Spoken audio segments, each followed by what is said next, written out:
살인을 제외한 모든 수단을 사용하여 목표물에 공을 가져올 수 있다. 정해진 규정이 없던 과거 축구의 모습은 전쟁과도 같았습니다. 지금의 축구와 비슷해지기 시작한 것은 기숙 형태인 영국 사립학교의 축구 대항전이었습니다. 1863년 영국 축구협회 회의에서 현대 축구의 근간이 되는 룰을 정하게 됩니다. 골, 스로인, 오프사이드 같은 용어의 뜻을 명시하고 한 팀의 선수를 11명으로 정했습니다. 영국 축구협회는 왜 한 팀의 선수를 11명으로 정하게 된 것일까요? 확실히 영국 문제라서 지적이 강한가 봐. 맞아. 굉장히 중요하지. 영국에서 유래가 됐다고 했잖아요. 영국이 카톨릭교지. 네. 예수의 12제자? 네. 유다가 배신을 했잖아요. 유다가 배신을 했기 때문에 진정한 제자를 기리는 마음에서 11명이다 해서 11명으로 정했다. 아유. 정답. 제가 영국 사립학교를 다녀본 적은 없는데 한 복도나 뭐 아니면 한 방에 11명이 있었던 거예요.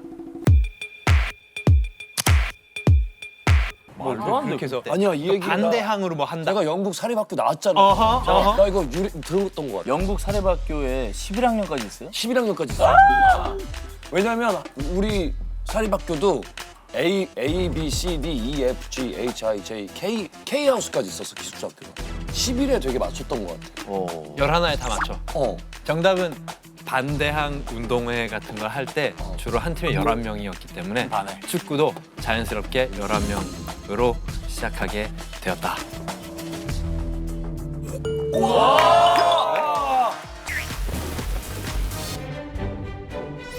19세기 영국 사립학교들은 정기적으로 학교 간의 축구 시합을 가졌습니다.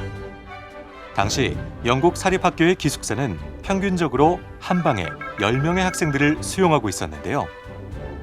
각 방에는 학생을 관리하는 사감이 한 명씩 있었습니다. 제 골키퍼구나.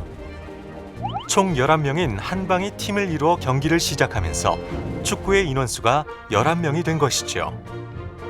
영국 축구협회 설립 후 첫 공식 경기에서 11명으로 경기를 시작하면서 모든 축구 경기에서 선수의 수가 11명으로 확정되었다고 합니다.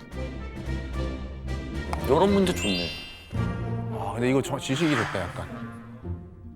저 우리나라에서 했으면은 저 학교 다닐 때면 50명 뛸 뻔했네. 저 70명.